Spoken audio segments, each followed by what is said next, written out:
Ja, tere! Mina igapäevaselt töötan keskkonnaküsimustega ja ehituse küsimustega puutun kokku ehitusprojektide läbivaatamisel. Need läbivaatamised toimuvad meil 2 korda nädalas päris suure mahuga. Teinekord on nimekirjas 30-40 projekti, mis tuleb loodetavasti jooksul läbi vaadata. Aga selle ringrenoveerimise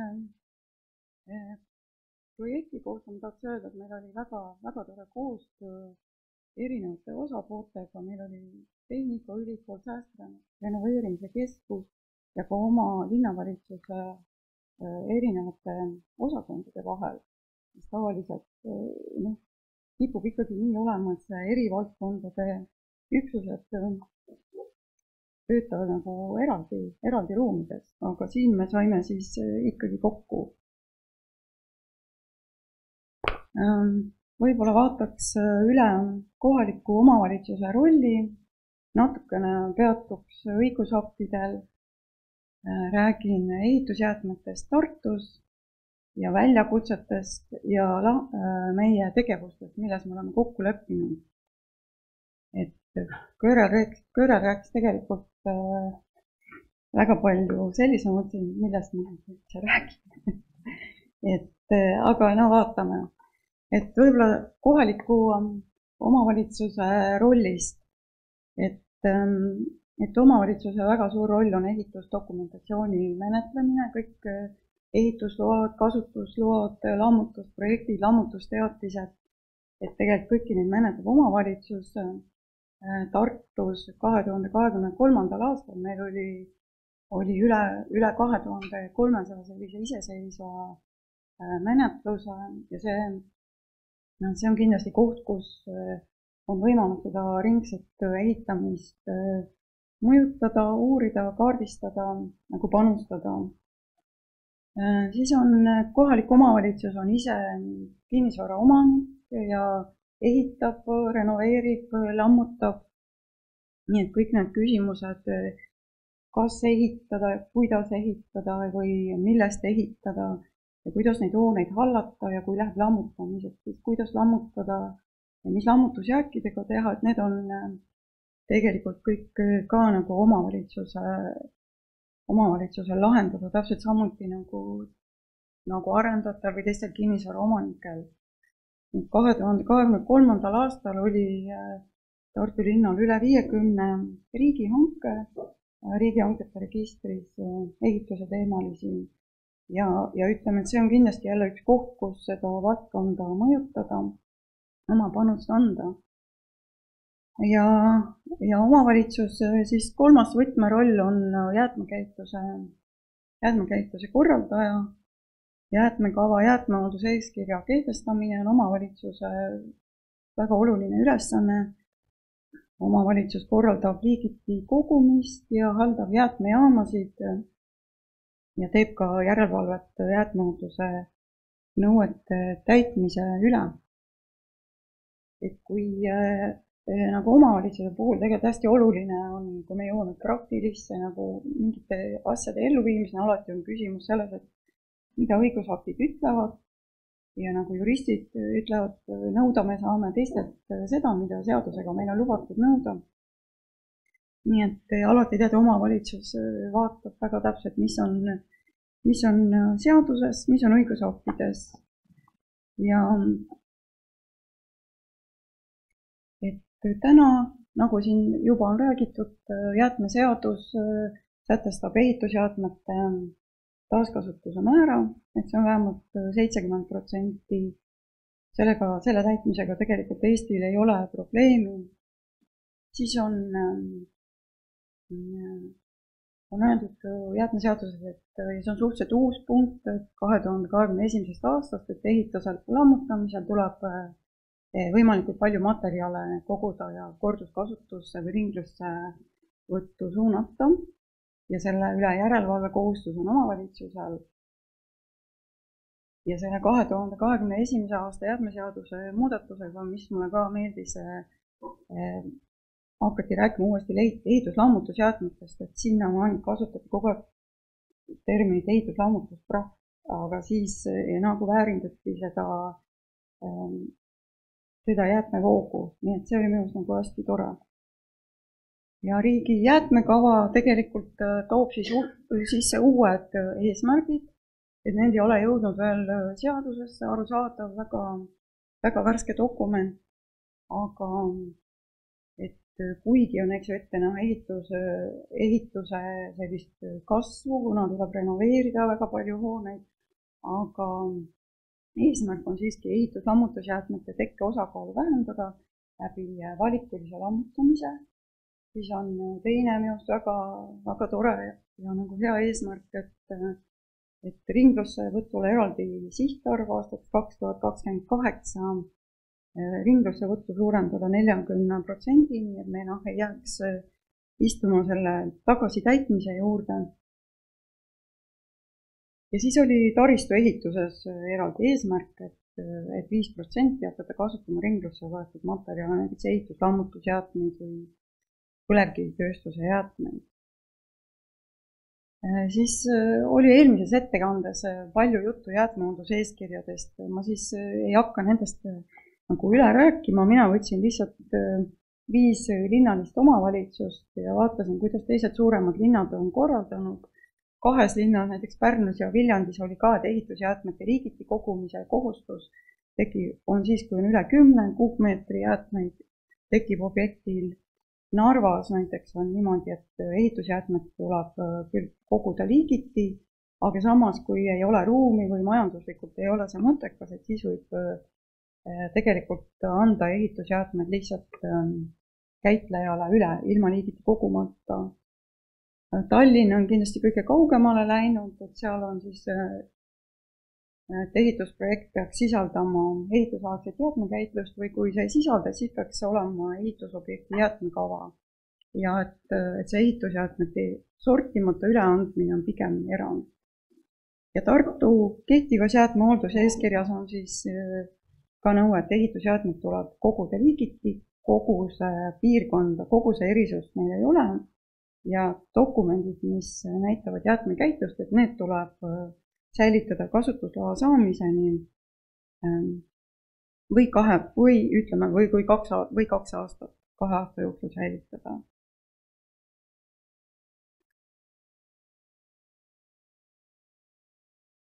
Et ehituse valdkonnas ma vaatasin ka, et kuidas seal nagu eeskirjad või seadused võimaldavad seda ringset ehitamist või jäätmete liigiti kogumist nagu võimestada. Et ehitusseadustik ütleb üsna üldiselt, et ehitamine peab olema keskkonnasäästlik, ehitis peab olema ja ehitise kasutamine kõik peab olema keskkonnasäästlik, siis et mida saaks nõuda projekteerimistingimustega. Seal ei ole muud kui, et projekteerimistingimustega võib määrata, muu hulgas võib määrata heakorranõuded ja meie siis sisustame seda nii, et heakorranõud tähendab seda, et me võime ikkagi nõuda ehitusprojektis ehitusaegset jäätmekäitlust või siis ja ka loomulikult ehitise kasutamisaegset jäätmekäitlust. Siis on ehitise dokumenteerimise nõuded, seal on lihtsalt öeldud, et ehituspäevik peab sisaldama jäätmete äraveo kuupäeva. Muud ei ole. Ja võib-olla kõige nagu paremini on selles määruses, mis räägib, mida ehitusprojekt peab sisaldama. Et seal on päris hästi öeldud, mida ehitise lammutamisprojekt peab sisaldama. Sealt saab nagu tegelikult, et see on nagu abiks, saab omavalitsus nõuda sealt erinevat jäätmekäitluse infot, liigiti kogumist, see kõik tuleb projektist välja, aga näiteks see kehtib siis ainult lammutusprojekti osas ja ehitise tavalise nagu ehitamise projekti osas sellised nõuded ei kohaldu. Et mis ma ise arvan, et siin tegelikult parem oleks, kui oleks natukene rohkem sätestatud, natuke rohkem tuge omavalitsusele, et ka näiteks ehituse projekti osas oleks parem nõuda seda jäätmekäitluse kirjeldust ja omavalitsused väga palju püüavad praegu lahendada neid küsimusi jäätmehoolduse eeskirjadega ja samas 2019 aasta õiguskantsler esitas seisukoha, et tegelikult et jäätmehalduse ei saa nõuda näiteks seda, et kasutusloa menetluses tuleks ehitajale esitada jäätmeõiend või alati seda, et ütleme, õiguskantsler ütles, et see on nagu ülemäärane nõue, jäätmehalduse eeskirjas ei saa sätestada seda, mida ehitusprojekt sisaldab. Et nagu minu meelest siin nagu väike vastuolu on, et kui läheb siin mingiks dokumentide ülevaatamiseks, oleks hea, kui neid ehituse valdkonna õigusakte ka selle pilguga vaadata, et kuidas võimestada seda ehitusjäätmete liigiti kogumist, nende käitlust, ringlusse suunamist, et saaks juba selles ehituse dokumentide menetluse käigus nagu panustada sellesse protsessi rohkem. Ehitusjäätmed Tartu linnas moodustab väga suure osa, peaaegu pool kogu linna jäätmetekkest ja see on niimoodi ka Tartu maakonnas, et 45% kogu jäätmetekkest moodustavad ehitusjäätmed ja ainult Tartu maakonna valdades ma sain Nõo, Luunja ja Elva vallas ei ole siis ehitusjäätmete teke kõige suurem grupp, aga ta on siiski väga arvestatav grupp. Ja Tartu linna ehitusjäätmed siis maakonna ehitusjäätmetest moodustavad 3/4. Nüüd ma tegin sellise Tartu linna jäätme ka nagu diagrammi, et kus ja see kõige suurem sektor on siis ehitus, lammutusjäätmed. Ja need rohelised sektorid seal on siis olmejäätmed, mida tegelikult tekib umbes 6%, pakendijäätmed, mida tekib linnas 4% kogu jäätmetekkest. Ja miks ma nagu selle niimoodi välja tõin, et tegelikult täna omavalitsuse kogu selline praktiliselt see ressurss, mida on võimalik järelevalvesse panna, ma ütlen 95% sellest ressursist tegeleb selle 6% olmejäätmegrupiga ja selles mõttes see ehitussektoris seda järelevalvet nii palju ei ole tehtud. Ja kui võtta see keskkonnamõju, et ehitusjäätmete keskkonnamõju, ma arvan, et see proportsioon tegelikult paigas ei ole, et meil see 95% ressurssi läheb selle 5% massi peale. Ja kui vaadata liigiti, et viimase 3 aasta statistika, et mis meil siin on, kõige suurema osakaal on muidugi pinnas ja kivi. Aga mis nagu oli siis muus osas, oli järgmine suurem jäätmegrupp oli siis ehituslammutusprojekt, lammutuspraht, mida tegelikult liigiti ei kogutud. Ja selle nagu tendents on, et need lammutusprahi kogused kasvavad ja samal ajal liigiti kogutud jäätmete kogused kahanevad, näiteks puit, klaas ja plastid või siis ka muud liigid, et nende kogused kahanevad, aga segaprahi üleandmine kasvab. Ja kui rääkida Tartu ehitusjäätmetes, mis neist saab, meil on linna territooriumil 3 käitlejat, aga head on, et ütleme, on 3, ma ei tea, kas see on vähe või palju, aga see on parem kui olmejäätmete sektoris, kus on praktiliselt 1 on alles jäänud või 1,5. Nüüd ringlussevõtu maakonnas, tegelikult ringlussevõtu ettevõtteid maakonnas ei ole ja toimub lihtsalt siis taaskasutus või ettevalmistamine taaskasutuseks või siis transport maakonnast välja. Nüüd Tartu linnas on 2 jäätmejaama ja seal võetakse siis ka ehitusjäätmeid vastu ja see kogus, mis läbi jäätmejaamade liigub, et see on umbes 1% kogu ehitusjäätmete tekkest. See ei ole väga suur, aga see on, ma arvan, see on oluline, et selline koht on olemas. Ja 65% jäätmejaama toodud ehitusjäätmetest anti üle siis ehituse segaprahina.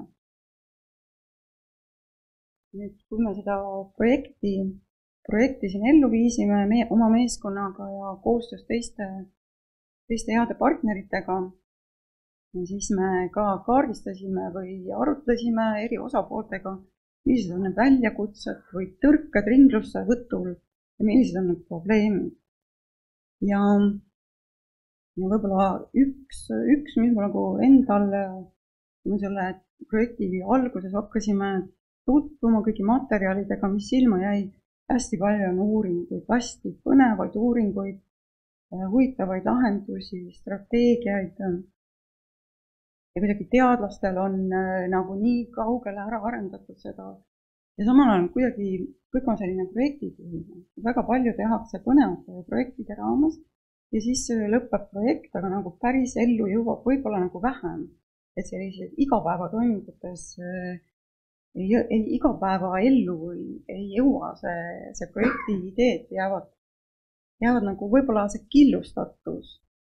Et mulle tundub, et see ehitussektoris või ehitusjäätmete valdkonnas on nagu silotornide maailm, et elavad inimesed või eri osapooled on nagu oma mullis, oma ruumis, oma silotornis.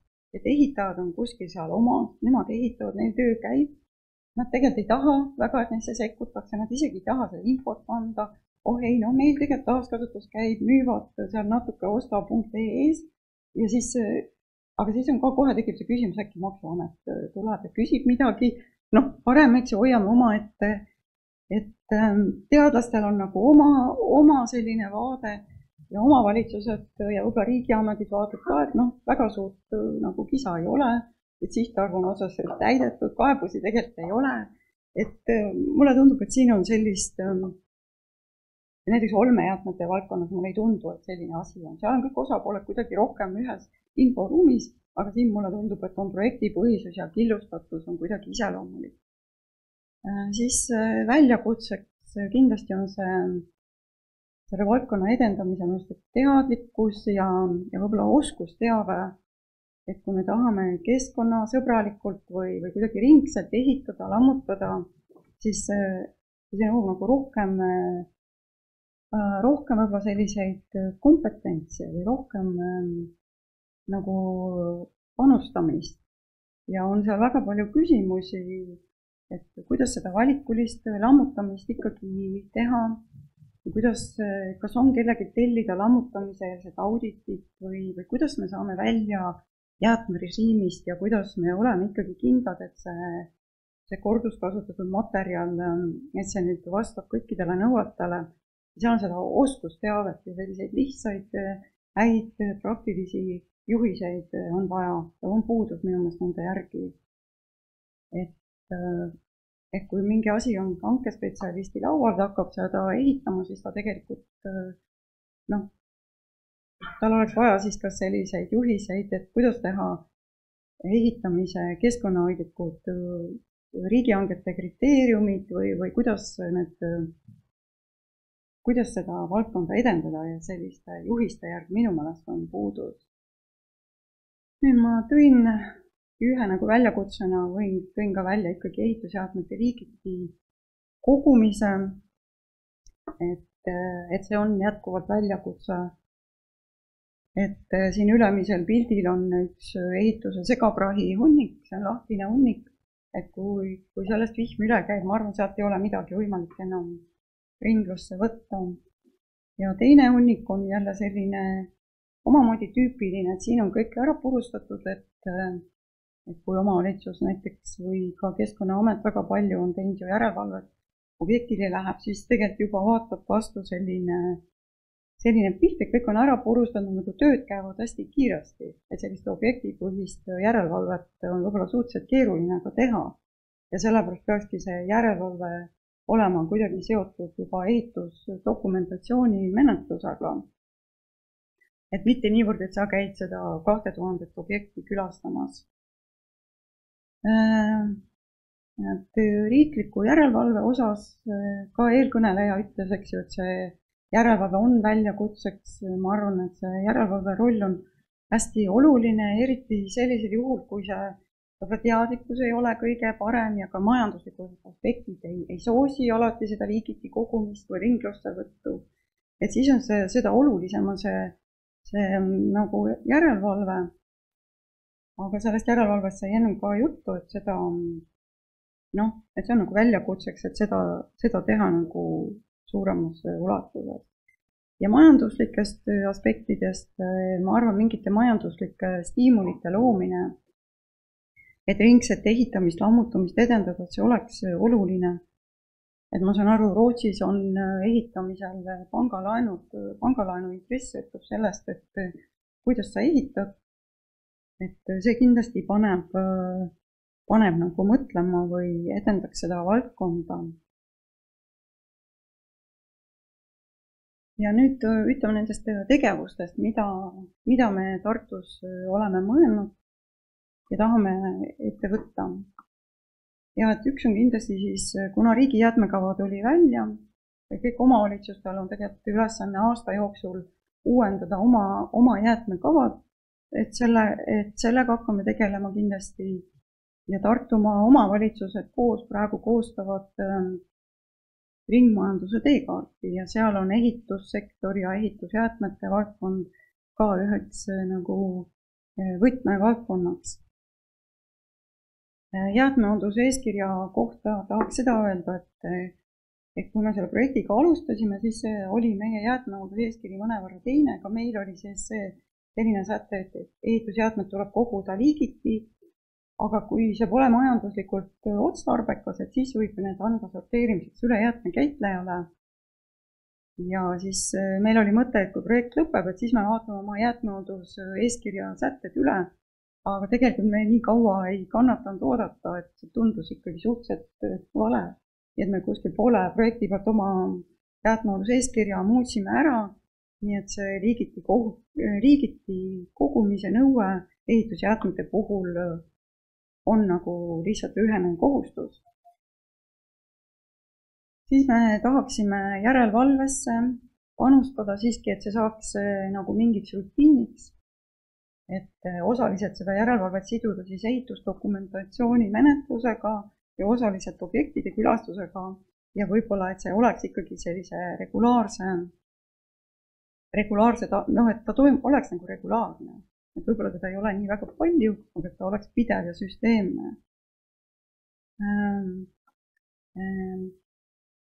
Tartus on olemas keskkonnahoidlike sündmuste korraldamise juhised.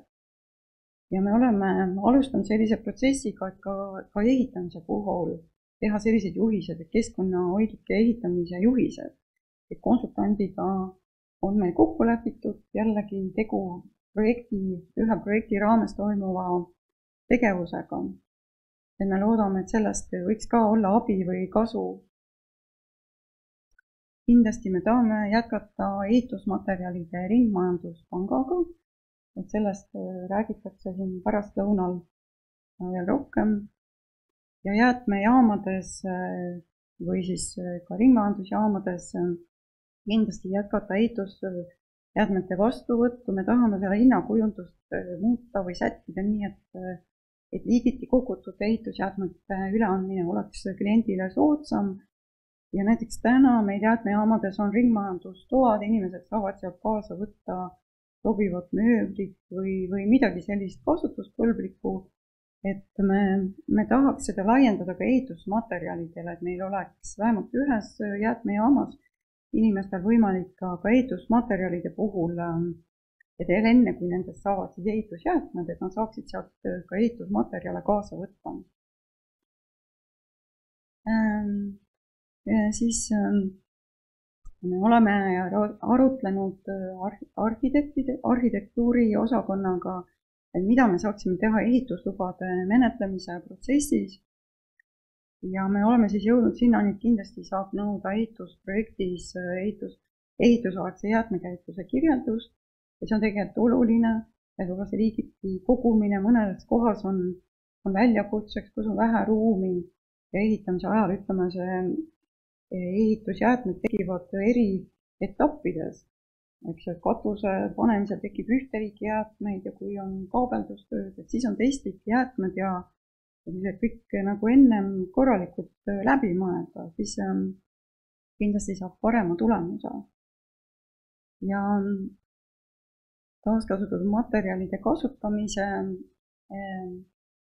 osas me saame anda soovitusi. et siin kolmandatele isikutele ei saa me ehitusloa menetluses täna veel öelda, et nad peavad kasutama korduskasutatud detaile või et nad peavad kasutama ringlusse võetud materjale, aga me saame anda selliseid soovitusi. Ja me oleme siis kokku leppinud ka selles, et me proovime juurde saada kogemusi, et piloteerida ehitise lammutamise ja seda auditit, kaardistada need detailid ja seejärgi teha see valikuline lammutamine. Ja teiseks, et me tahame siis piloteerida ringlusse võetud materjalide kasutamist ja korduskasutatud detailide kasutamist. Et sealt saada siis kogemusi. Ja, et sellega oleks minu poolt kõik.